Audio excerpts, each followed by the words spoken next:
छुपी कहानियां बाय सिद्धांत मिश्रा।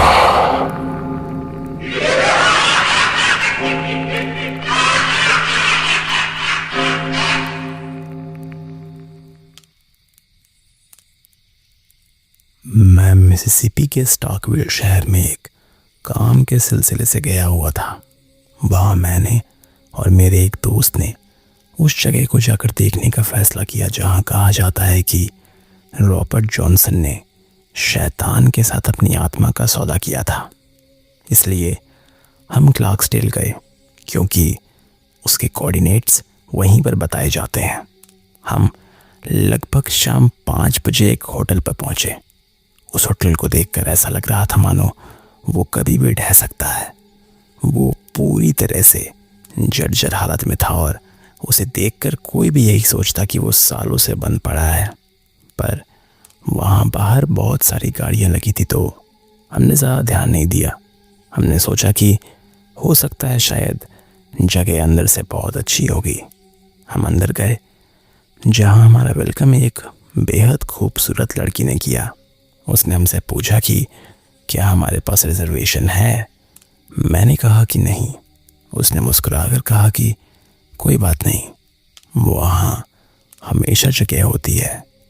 जब हम अंदर पहुँचे तो हमें ऐसा लगा जैसे हम 1950s के दशक में पहुँच गए हैं। वहाँ अंदर मौजूद हर इंसान काफ़ी अट्रैक्टिव और क्लासी लग रहा था। यहाँ तक कि वहाँ के शेफ्स भी पूरे सफ़ेद कपड़ों में थे और उनके सिर पर सफ़ेद कागज़ की टोपियाँ भी थी।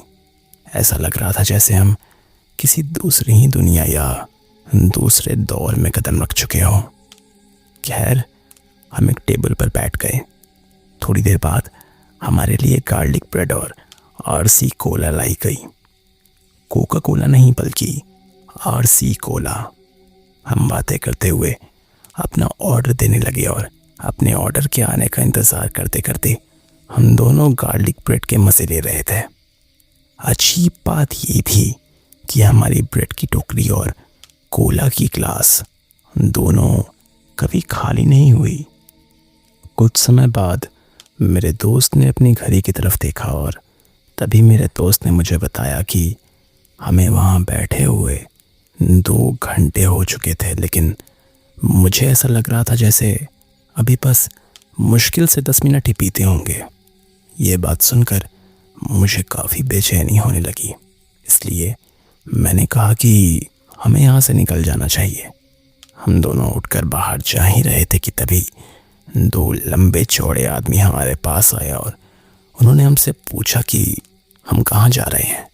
हमने उनसे कहा कि हम बस थोड़ी सी ताज़ी हवा लेने बाहर जा रहे हैं। और जैसे ही हम बाहर निकले तो हमने देखा कि वहाँ हमारी कार के अलावा एक भी गाड़ी नहीं थी। हमने पूरी इमारत के चारों तरफ नज़र दौड़ाई, लेकिन हमें कहीं भी कोई गाड़ी दिखाई नहीं दी। और अचानक से वो होटल भी पूरी तरह से एक टूटी फूटी इमारत में बदल चुका था। बिना कुछ ज़्यादा सोचे हम दोनों तुरंत वहाँ से निकल पड़े और लगभग 1 घंटे तक हम दोनों में से किसी ने भी एक शब्द तक नहीं बोला। पर फिर अचानक से हम दोनों को साथ में रियलाइज़ हुआ कि हम फिर से उसी होटल को क्रॉस कर रहे थे। मैंने तुरंत जीपीएस ऑफ किया और अपने दोस्त को बस गाड़ी उल्टी डायरेक्शन में चलाते रहने को बोला और लगभग आधे घंटे के बाद हम वापस से हाईवे पर थे और हमारे आसपास फिर से गाड़ियां चल रही थी। दरअसल मैं समझ गया था कि ये कोई छलावा है और इससे बचने की ट्रिक मैंने टीवी पर एक हॉरर शो में देखी थी और उसी शो के कारण शायद हम दोनों उस दिन जिंदा वापस लौट पाए थे। उस घटना को आज लगभग 20 साल हो चुके हैं, लेकिन मैं आज भी उस शाम को भूल नहीं पाया हूँ।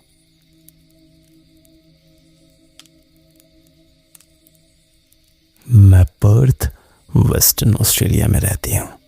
जिस घर में मैं अभी रहती हूँ वो काफ़ी पुराना है। जब मैं 2nd क्लास में थी तब से मैं इसी घर में रह रही हूँ, यानी लगभग 5 या 6 साल की उम्र से।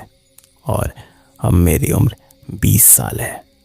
हमारे यहाँ रहने आने से पहले मेरी माँ इस घर में कदम रखने को लेकर बहुत डाउटफुल थी।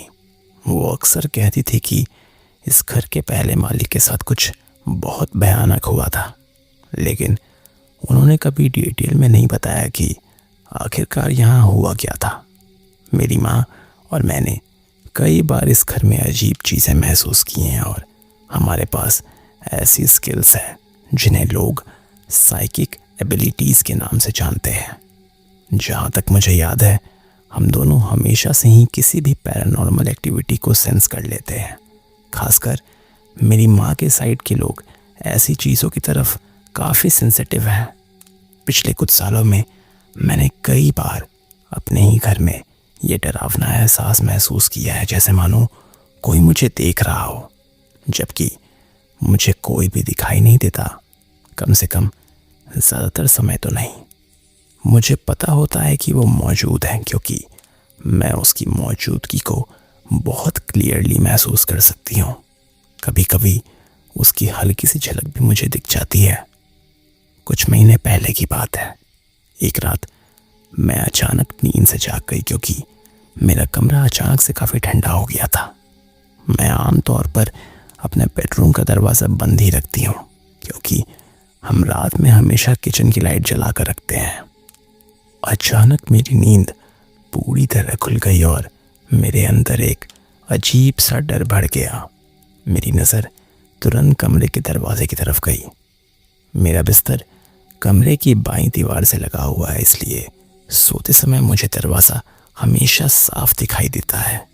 मैंने देखा कि मेरे कमरे का दरवाज़ा पूरी तरह खुला हुआ था, जबकि मुझे पक्का याद था कि सोने से पहले मैंने दरवाज़ा बंद कर दिया था। तभी मेरी नज़र दरवाजे पर खड़ी एक छोटी सी परछाई पर पड़ी जो मुझे ही घूर रही थी। वो किसी घने साए जैसी दिखाई दे रही थी। मैं उसे बस इसी तरह डिस्क्राइब कर सकती हूँ। ऐसा लग रहा था मानो वो बस एक पैर पर खड़ी है। पहले तो मुझे लगा कि शायद वो मेरी छोटी बहन होगी, इसलिए मैंने उसका नाम लेकर उसे पुकारा। लेकिन अगले ही पल वो परछाई लाइट की स्पीड से मेरे बेड साइड टेबल तक पहुंच गई और मेरे चेहरे के बेहद करीब आ गई। जहां उसकी आंखें होनी चाहिए थी वहां मुझे सिर्फ काले गड्ढे दिखाई दे रहे थे। कम से कम मुझे तो ऐसा ही याद है। डर के मारे मेरी सांस अटक गई थी। कुछ पल तक हम दोनों बस एक दूसरे को देखते रहे और फिर पता नहीं कैसे मैंने उसे हाथ पैर मारकर अपने से दूर करने की कोशिश की और मेरे ऐसा करते ही वो एक भयानक चीख के साथ वहां से गायब हो गई। उस आवाज ने मेरे पूरे शरीर के रोंगटे खड़े कर दिए थे और मेरा दिल भी काफी जोर से धड़कने लगा था। मुझे आज तक नहीं पता कि वो चीज आखिर में थी क्या वो कोई डीमन थी, मुझे नहीं मालूम। वो मुझसे क्या चाहती थी इसका भी मुझे कोई अंदाजा नहीं है। वो एक्सपीरियंस मेरे लिए बेहद डरावना था और आज भी मुझे अपनी नज़रों के किनारों पर काली परछाइयाँ या अजीब चीज़ें कभी कभी दिख जाती हैं। मैंने ऐसी चीज़ों के बारे में बहुत सी कहानियाँ सुनी हैं, लेकिन फिर भी मैं ये सोचने से खुद को रोक नहीं पाती कि वो अच्छी होती हैं, बुरी होती हैं या फिर कुछ बीच की। कई बार मैं नींद से इसलिए जागी हूँ क्योंकि किसी ने मेरा नाम पुकारा होता है। वो आवाज़ आमतौर पर किसी आदमी की लगती है और कभी कभी तो ऐसा लगता है जैसे वो मेरी खुद की ही आवाज़ है। मैं आज भी ये नहीं समझ पाई हूँ कि जो भी वो है, क्या वो मुझसे कांटेक्ट करने की कोशिश कर रहा है या मेरा शिकार कर रहा है।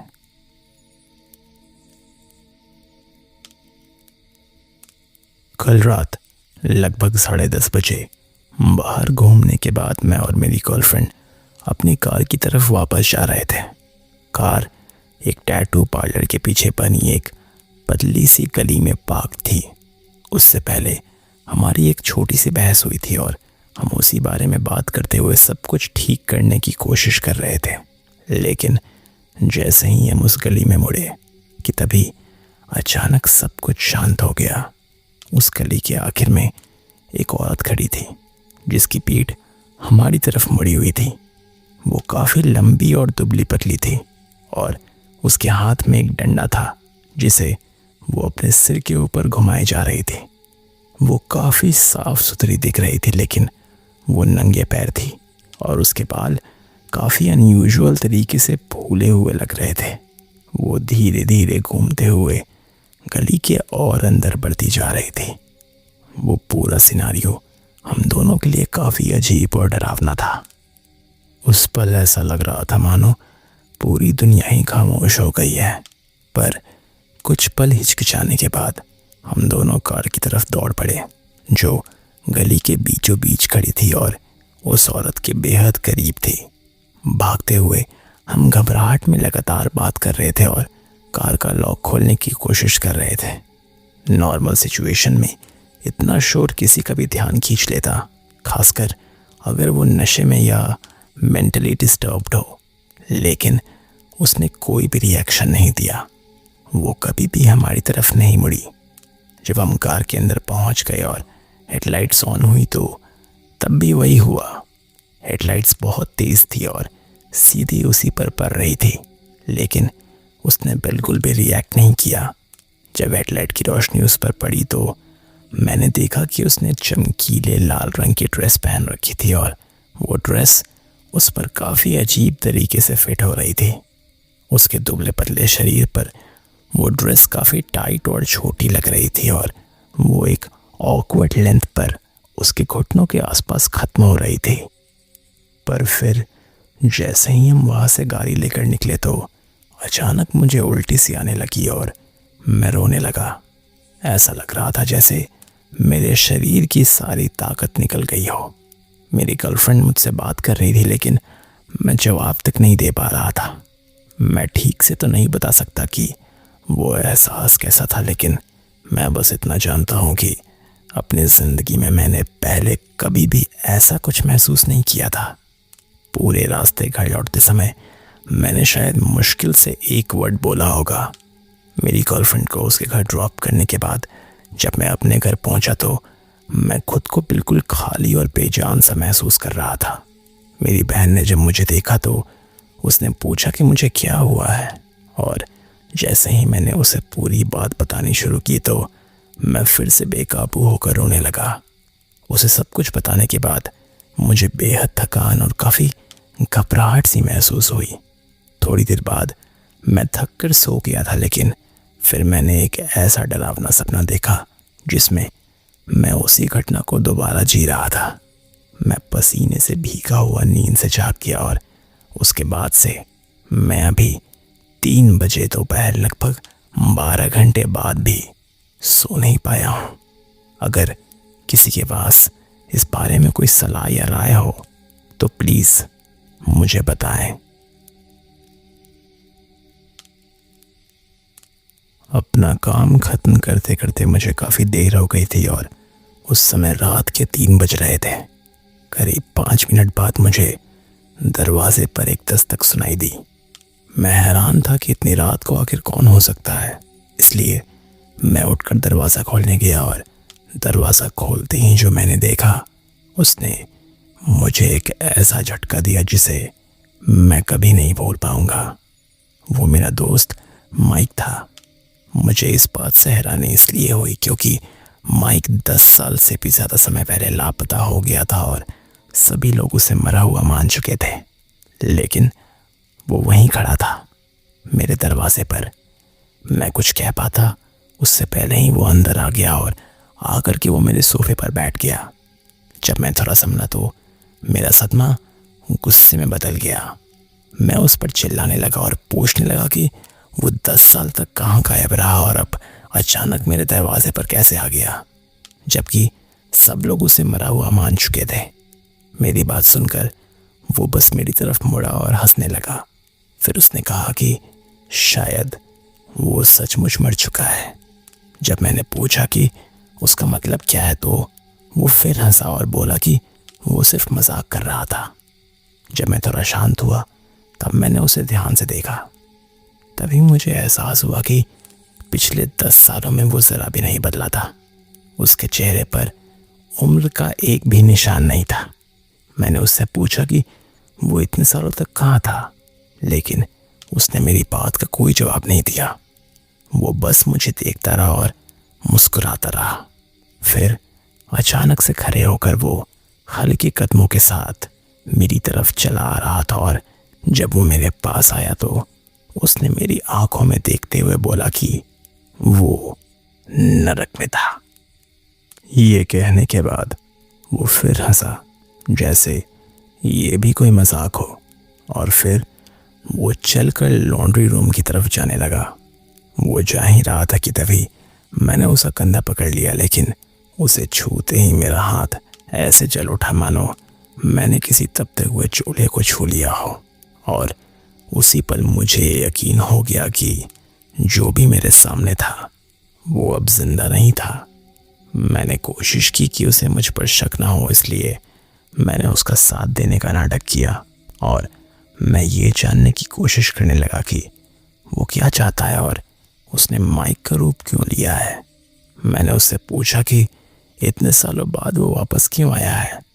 तभी वो मेरी तरफ मुड़ा और कुछ देर तक वो मुझे घूरता रहा। फिर उसने कहा कि उसके कुछ अधूरे काम बाकी है। इसके बाद उसने एक चालाक सी मुस्कान के साथ मेरी तरफ देखा, जैसे उसे कोई ऐसी बात पता हो जिसका मुझे कोई आइडिया नहीं है। मैंने उसे उकसाने की कोशिश की, जो अब सोचता हूँ तो लगता है कि वो एक बहुत बड़ी गलती थी। मैंने कहा कि हमें उसके मम्मी और पापा को फ़ोन करना चाहिए। ये सुनते ही वो तुरंत मेरी तरफ मुड़ा और एक धीमी सी आवाज़ में उसने मुझसे बोला कि अगर मैंने ऐसा किया तो वो मुझे वहीं खड़े खड़े बीच से फाड़ डालेगा। और उसी पल मुझे पूरी तरह से यकीन हो गया कि वो माइक नहीं बल्कि कोई डीमन था। मैंने उससे कहा कि मुझे पता है कि वो असलियत में क्या है। ये सुनकर वो हंस पड़ा और उसने बोला कि मैं कैसे जान सकता हूँ कि वो क्या है। और ऐसा कहने के बाद ही उसकी आंखों के रंग बदलने लगे। वो पूरी तरह काले हो चुके थे। वो चलकर मेरे पास आया और मेरी गर्दन पकड़कर उसने मुझे ऐसे हवा में उठा दिया मानो जैसे मैं कोई 2 साल का बच्चा हूँ। और अगले ही पल उसने मुझे पीछे रखी एक कुर्सी की तरफ फेंक दिया। फिर उसने मेरी तरफ देखते हुए शांत आवाज़ में मुझसे पूछा कि क्या मैं जानना चाहता हूँ कि माइक के साथ एक्चुअल में क्या हुआ था। इसके बाद उसने बताया कि माइक के गायब होने के 2 हफ्ते बाद ही उसकी मौत हो गई थी और वही वो डीमन था जिसने उसे अपने कब्जे में लिया था। और जैसे ही उसने ये बात खत्म की कि तभी वो धुएं के एक बादल में बदलकर कहीं गायब हो गया। उस रात के बाद से मैंने उस नकली माइक को दोबारा कभी नहीं देखा, लेकिन वो अपने पीछे मेरे लिए एक अभिशाप छोड़ गया है। अब मैं ये जान चुका हूँ कि ऐसी चीज़ें इस दुनिया में सचमुच मौजूद हैं। मैं ये भी जान चुका हूँ कि वो डीमन कहीं ना कहीं अब भी मौजूद है। और सबसे डरावनी बात यह है कि वो किसी भी समय मेरे पास वापस लौट सकता है।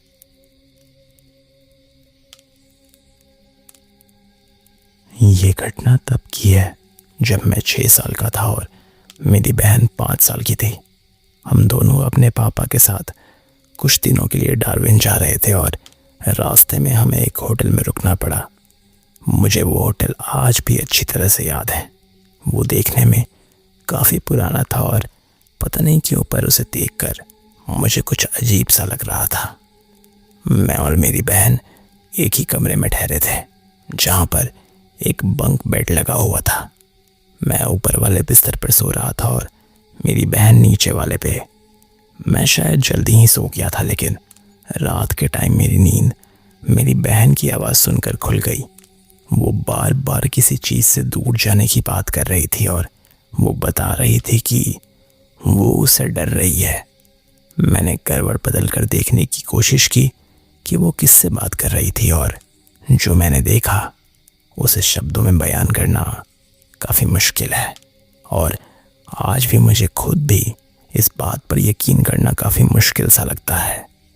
खिड़की की चौखट पर एक अजीब सा जानवर टाइप कुछ बैठा हुआ था। उसके कान काफ़ी लंबे और नुकीले थे और उसकी आंखें नहीं थीं और शायद वो हाइट में भी काफ़ी छोटा था। वो नीचे मेरी बहन को घूर रहा था और मेरी बहन भी उसे ही देख रही थी। फिर उस चीज़ ने अपनी बेहद लंबी जीभ से खिड़की को चाटा और फिर सीधे मेरी बहन की तरफ इशारा किया। बस मेरे लिए इतना ही काफ़ी था। मैं तुरंत बिस्तर से कूदकर नीचे उतरा और अपनी बहन का हाथ पकड़कर सीधे अपने पापा के कमरे की तरफ भाग गया। कई सालों तक मैं और मेरी बहन इस घटना के बारे में कभी बात नहीं करते थे। फिर जब मैं लगभग 12 साल का था तो एक दिन हम दोनों आपस में पुरानी बातें और कहानियां शेयर कर रहे थे। तभी अचानक उसने उस रात का जिक्र कर दिया। उस पल तक मैं कई सालों से यही मानता आया था कि शायद वो सब सिर्फ मेरा एक अजीब सपना था या फिर बचपन की कोई डरावनी याद। पर मुझे आपको एक और बात बतानी चाहिए। वो आखिरी बार नहीं था जब हमने उस चीज़ को देखा था। जहाँ तक हम दोनों को याद है, वो जानवरनुमा चीज़ कई सालों तक हमारा पीछा करता रहा था। अपने दरवाजे और खिड़कियां बंद कर लीजिए क्योंकि रात